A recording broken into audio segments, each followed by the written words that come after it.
शेर की दहाड़ सुनकर अच्छे अच्छों को पसीने छूट जाते हैं, लेकिन अगर वो दहाड़ स्वयं ईश्वर की हो तो पूरा विश्व शांत हो जाता है, संरक्षित हो जाता है, सुरक्षित हो जाता है। जी बिल्कुल, मैं बात कर रहा हूं विष्णु के अवतार भगवान नरसिंह की। आप चाहे तो नरसिंह भगवान कहिए या नृसिंह भगवान कहिए। महाराष्ट्र के बुल्ढाना जिले में मेहकर नगर में स्थित श्री नृसिंह भगवान का मंदिर अति विलोभनीय मूर्ति के हम वहां दर्शन करते हैं। भगवान नरसिंह के दर्शन करते समय विशेष रूप से इस चीज का ध्यान रखना चाहिए कि भगवान नरसिंह के दर्शन उनके आंखों में आंखें डालकर कभी ना करें। और दर्शन करते समय जब हम प्रणाम की मुद्रा में हाथ जोड़े, अपने नाखून अंदर की ओर समेट ले। पूरे विश्व में भगवान नरसिंह के 11 स्थान है। जिस प्रकार 4 धाम है, 12 ज्योतिर्लिंग है, गणेश जी के 8 स्थान है, उसी प्रकार भगवान नरसिंह के 11 स्थान पूरे विश्व में है। तो जो सबसे पहला महत्वपूर्ण स्थान जो है वह है मुल्तान, जो अभी पाकिस्तान में है, जिसका पहले नाम हुआ करता था मूलस्तान। जहां पर भगवान नरसिंह प्रकट हुए वो स्थान अभी के पाकिस्तान में मुल्तान में है। दूसरा स्थान है उत्तराखंड में ज्योतिर्मठ। जब हम बद्रीनाथ जाते हैं तो रास्ते में हमें ज्योतिर्मठ लगता है, जोशी मठ भी कहा जाता है जिसे, वहां दूसरा स्थान है। तीसरा स्थान वाराणसी उत्तर प्रदेश में है। चौथा स्थान नर्मदा मैया के तट पर मध्य प्रदेश में नरसिंहपुर में है। 5वां स्थान महाराष्ट्र के रामटेक में है। 6वां स्थान जहां पर आज हम गए हैं मेहकर महाराष्ट्र में है। 7वां स्थान तेलंगाना में सिंहाचलम में है। 8वां स्थान आंध्र प्रदेश में मंगलगिरी। 9वां स्थान तमिलनाडु और कर्नाटक के बाउंड्री पर कोप्पर। और 10वां स्थान महाराष्ट्र के अंदर संगमेश्वर। और 11वां स्थान आंध्र प्रदेश के अंदर अहोबिलम। इस प्रकार से 11 स्थान है और 11 स्थानों में 6वां स्थान मेहकर है, जहां पर आज हम दर्शन करने के लिए जा रहे हैं। तो आइए हम चलते हैं भगवान नरसिंह के दर्शन करने के लिए। अभी मैंने आपको बताया कि हमें बियानी जी मिले थे। इतनी उम्र के बाद इतनी चेतना, इतना उत्साह, मंदिर के बारे में हमने उनसे बात की तो वो मानो उछल पड़े। वहां के सभी मंदिरों में वो हमें साथ ले लेके चलने लगे। उन्हें देखकर बहुत अच्छा लगा। आइए चलते हैं, हम मंदिर के दर्शन करते हैं, भगवान नरसिंह के दर्शन करते हैं। भक्त प्रहलाद के साथ जिन्होंने यहां पर हिरण्यकश्यप के वध के बाद भोजन किया था, उस स्थान के हम दर्शन करते हैं। यहां हमें इस मंदिर के विश्वस्त श्री गोपाल पितले जी मिले। साथ में बियानी जी भी खड़े हैं और गोपाल पितले जी ने हमें इस मंदिर की विस्तृत जानकारी दी। भगवान नरसिंह के मूर्ति के बारे में भी हमें हर चीज बताई। आइए हम सुनते हैं उनके ही मुख से। आपका शुभ नाम बताइए। हाँ, तो मैं गोपाल पितले, यह मेरा नाम है। मैं नरसिंह भगवान का यह जो ये पब्लिक ट्रस्ट है, इसका मैं विश्वस्त भी हूँ और मंदिर का सेवक भी हूँ। यह मेहकर का जो नरसिंह मंदिर है, यह बहुत प्राचीन और पुरातन स्थान है। इसका प्रमाण हमें मिलता है श्रीमद् भगवद गीता का जो 11वां अध्याय का जो महात्म्य है, उस महात्म्य में मेहकर नगर का वर्णन है और उसमें नरसिंह भगवान का उल्लेख मिलता है। यानी यह स्थान करीबन 5000 साल से भी ज़्यादा पुराना हमको मालूम पड़ता है। जो 11 पौराणिक स्थान है नरसिंह भगवान के, उसमें से यह 6वां स्थान होने के कारण यहाँ पर दूर दूर से लोग दर्शन के लिए आते हैं। यहाँ की आख्यायिका ऐसी है कि पुराने काल में बहुत बड़ा मंदिर शायद रहा होगा, लेकिन अभ्यासकों का अंदाज़ा ऐसा है कि अलाउद्दीन खिलजी के आक्रमण में जो इसका प्राचीन मंदिर हुआ होगा वह ध्वस्त किया गया। उसके बाद में मूर्ति की क्षति ना हो इस वजह से जमीन के अंदर सुरंग खोदकर वहाँ पर मूर्ति रखने की व्यवस्था की गई तथा यह मूर्ति जमीन के अंदर दबाई गई और विलुप्त की गई। उसके बाद में शायद 200-300 साल का अंतराल बीत गया होगा। उसके बाद में ईस्वी सन 1569 इस साल में उस सुरंग का पता चला, गांव के लोगों को मालूम हुआ, वहाँ पर खुदाई की गई और खुदाई के दौरान ईस्वी सन 1569 में यह मूर्ति उस सुरंग में पाई गई। उसके बाद में वह जो काल था, ईस्वी सन 1569 का जो काल था, समय था, वह भी छत्रपति शिवाजी महाराज के जन्म के 50 साल पहले का काल था। उस समय भी मुस्लिम और मुग़ल आक्रमणों का बहुत बोलबाला था। फिर से मूर्ति की क्षति ना हो इस वजह से तत्कालीन समय में गांव के लोगों ने निर्णय लिया होगा कि इसका मंदिर न बनाते हुए घर के देवघर में बाड़े में इस मूर्ति की प्रतिष्ठापना की जाए। तो ईस्वी सन 1581 इस साल में ये इस मूर्ति की इस पुराने बाड़े के घर के देवघर में इस मूर्ति की स्थापना की गई। शिखर भी अंदर ही है, बाहर शिखर भी नहीं रखा और मंदिर का आकार भी नहीं दिया गया ताकि यह मूर्ति और यह स्थान सुरक्षित रहे। आज इसको 453 साल पूरे हुए हैं। अभी पूरा समय बदल चुका है। अभी उस समय में जो आशंकाएं थी उसका नामो निशान आज के दौर में रहा नहीं। तो अभी यह संस्थान है, पब्लिक ट्रस्ट है, तो अभी यह मानस है कि इस पुरानी जगह का जीर्णोद्धार करते हुए इस स्थान में एक अतिशय रेखीय और सुंदर मंदिर का निर्माण अभी भविष्य में किया जा रहा है। ऐसा मानस और ऐसा संकल्प अभी संस्थान ने लिया हुआ है। भगवान ऋषियों की कृपा से वह भी संकल्प जल्दी ही पूर्ण हो, ऐसी उनके चरणों में कामना करता हूँ। और दूसरी बात, यहाँ ये 11 में से 6वां स्थान होने की वजह से बाहर के राज्यों में से भी यहाँ पर दर्शनार्थी आते हैं जो नरसिंह भगवान के भक्त हैं। आंध्र प्रदेश और तेलंगाना से भी बहुत लोग आते हैं। तो उनको भाषा की दिक्कत जाती, उनको हिंदी भाषा के बारे में भी कुछ जानकारी होती नहीं है, तो उनको जानकारी मिले इसलिए ट्रस्ट ने यह निर्णय लिया कि उनको जानकारी मिलना चाहिए। इसलिए अभी मेहकर का जो नरसिंह मंदिर है उसकी जो माहिती, उसका जो प्रॉस्पेक्टस है वो तेलुगु भाषा में अभी जो नरसिंह जयंती का नवरात्र का कार्यक्रम हुआ उसमें इस पुस्तिका का प्रकाशन किया है। आंध्र प्रदेश तेलंगाना से ज़्यादातर लोग आने की वजह से उनको उनकी भाषा में इस स्थान की जानकारी मिले, इस वजह से इस पुस्तिका का तेलुगु भाषा में प्रकाशित किया है।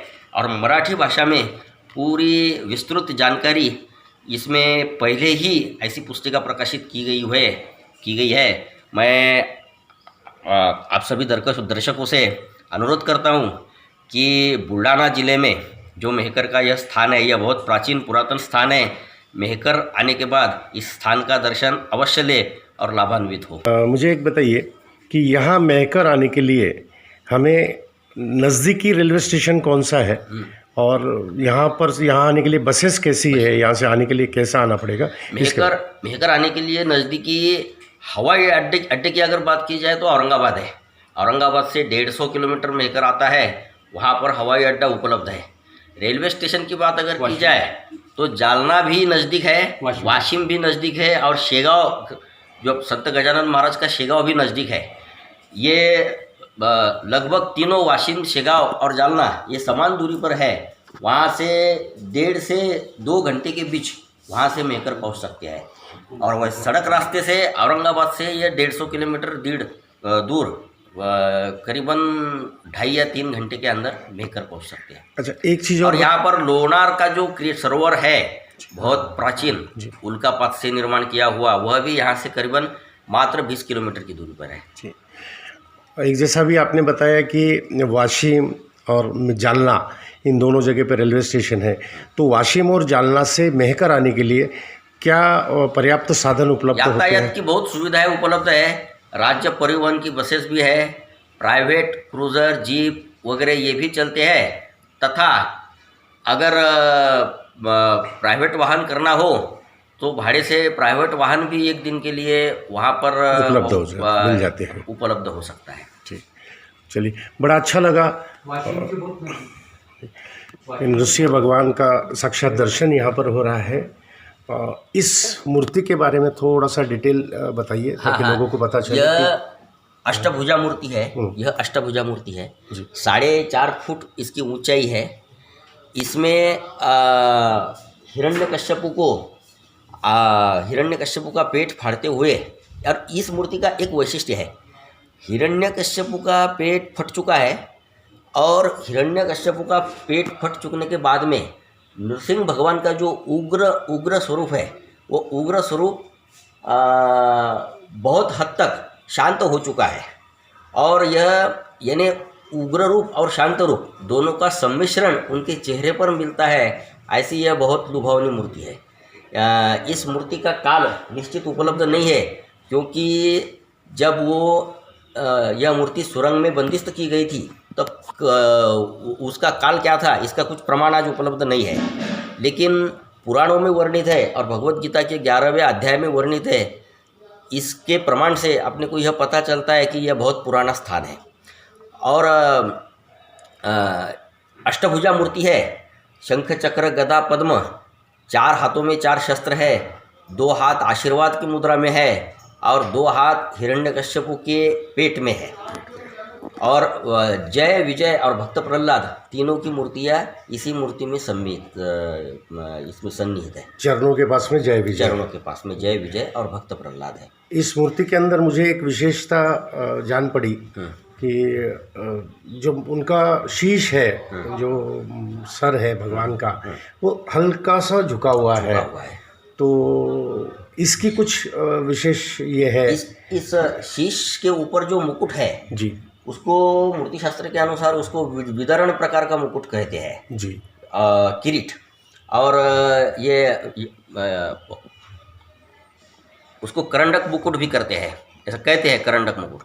और जो शीश हल्का सा एक तरफ जो मुड़ा हुआ है, तो यह मूर्ति बनाते हुए ऐसी कल्पना की गई होगी कि नेचुरल स्टेज जो नैसर्गिक भाव है, विधा है, हाँ, तो जब वो अवस्था ऐसी थी कि पूर्ण रूप से उग्र भी नहीं और पूर्ण रूप से शांत भी नहीं, हिरण्यकश्यपु का वध हो चुका है और उसके बाद में भगवान ये अपना भक्त प्रहलाद की आराधना जारी है, जय विजय हाथ जोड़कर खड़े हैं और भगवान नृसिंह शांत हो रहे हैं। ऐसी अवस्था में एक तरफ हिरण्यकश्यपु की तरफ देखना, एक तरफ भक्तों की तरफ देखना और एक तरफ देवताओं की तरफ देखना, ऐसी अवस्था में जो किंचित शीश मुड़ चुका है, ऐसी अवस्था में यह मूर्ति बनाई हुई।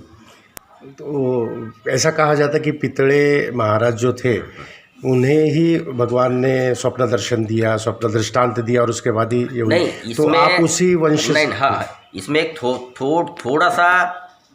थोड़ा गैर समझ ऐसा हो जाता है कि जिनको स्वप्न दृष्टांत मिला उनके बाद में जो अभी पितड़े महाराज, संत पितड़े महाराज या नाम से जो प्रसिद्ध है, उनका जन्म उसके बाद में 9वीं पीढ़ी में हुआ है, 300 साल के अंतराल के बाद। जो शामराज पितड़े नाम के गृहस्थ थे नागपुर में, उनको स्वप्न दृष्टांत हुआ। वो मेहकर कहाँ है यह भी उनको पता नहीं था। वो यहाँ पर आए, गांव के लोगों को बताया। उसके बाद में खुदाई में मूर्ति मिलने के बाद में, देवघर में प्रतिष्ठा होने के बाद में उनको यहाँ से जाने नहीं दिया गया, वो यहीं पर बसे। उसके बाद में 300 साल बीत चुके, 8 पीढ़ियाँ, 8 पुश्ते बीत चुकी। 9वीं जो पुश्त है उसमें संत बालाभाऊ महाराज पितड़े इनका अवतार हुआ। उनका संन्यास दीक्षा लेने के बाद उनका श्वासानंद नाम हुआ। उनकी संजीवन समाधि अभी काशी में है। वहाँ पर संजीवन समाधि पर उनका बहुत बड़ा 4 मंजिली मठ है, मंदिर है। उनका ईस्वीसन 1888 में उनका जन्म हुआ और ईस्वीसन 1930 में उनकी काशी में संजीवन समाधि हुई। उनके समाधि के बाद में अभी 92 साल पूरे हुए हैं। तो उनका संबंध ऐसा है कि जिन्होंने मूर्ति निकाली उसके बाद में 9वीं पुष्ट में उनका अवतार पीढ़ी हुआ के है। अंदर।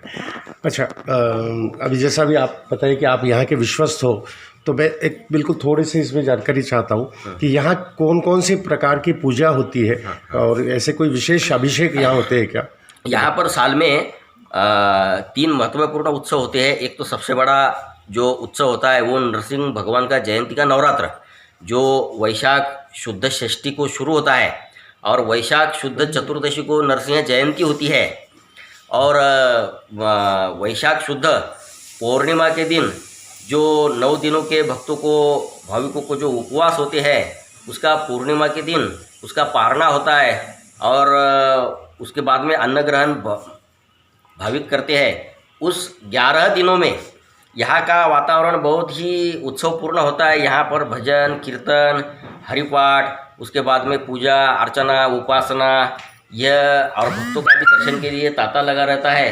दूसरी बात यह है कि हमारे इस देवस्थान की ऐसी एक विशेष परंपरा है कि जो 9 दिनों का जो नवरात्र होता है, तो 9 दिन भगवान की मूर्ति को जो दिन देवता है, जैसा सोमवार को शिव भगवान है, मंगलवार को देवी है भगवती है, बुधवार को भगवान विट्ठल है, तो जो दिन के जो देवता है उन देवताओं का पोशाक भगवान की मूर्ति को किया जाता है। और उस दिन मानो यह भगवान ऋषि की मूर्ति न लगते हुए जिस देवता का पोशाक किया गया, जिस देवता के पोशाक से नवाजा गया, उसी देवता का रूप ऐसा प्रतीत होता है।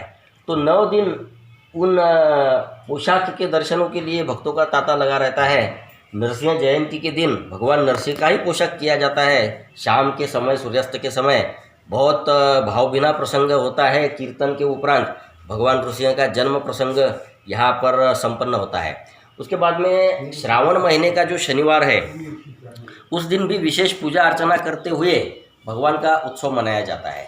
भगवान का वार, नरसिंह भगवान का वार शनिवार माना जाता है, इसलिए वैसे हर शनिवार को भी दर्शन को आने वाले लोग भी बहुत हैं। और इस तरह से हर्षोल्लास से जो भगवान नरसिंह नवरात्र का जो बहुत बड़ा 11 दिनों का उत्सव होता है, वो यहाँ पर भाविक भक्त मनाते हैं। चलिए, बोलो भगवान नरसिंह भगवान की जय। यहाँ का गजर ऐसा है, नरहरि शामराज महाराज की जय। नरहरि शामराज महाराज की जय। बहुत अच्छा लगा यहाँ आने के बाद और भगवान के साक्षात दर्शन यहाँ पर हुए, आप सभी महानुभावों से मुलाकात हुई। धन्यवाद। इस मंदिर में भगवान ऋषि जी के दर्शन करने के बाद हम पितले जी के घर गए। वहां पर हमने पितले महाराज के चरण पादुका के भी दर्शन किए। अगर आप भी दर्शन के लिए जाना चाहो तो समृद्धि महामार्ग पर मेहकर बसा हुआ है, आप जरूर जाइए, दर्शन करिए। अगर आपको हमारे वीडियो अच्छे लगते हैं तो आपसे हाथ जोड़कर निवेदन है कि कृपया इन्हें शेयर करिए, लाइक करिए, सब्सक्राइब करिए। और अंत में आपसे एक रिक्वेस्ट करना चाहता हूं, एक विनती करना चाहता हूं कि जब भी आप किसी मंदिर में जाओ, किसी यात्रा के लिए जाओ, किसी परिक्रमा के लिए जाओ, तो वहां के पलों को सहेज कर रखिए, उन पलों को अपने पास समेट कर रखिए आने वाले भविष्य के लिए।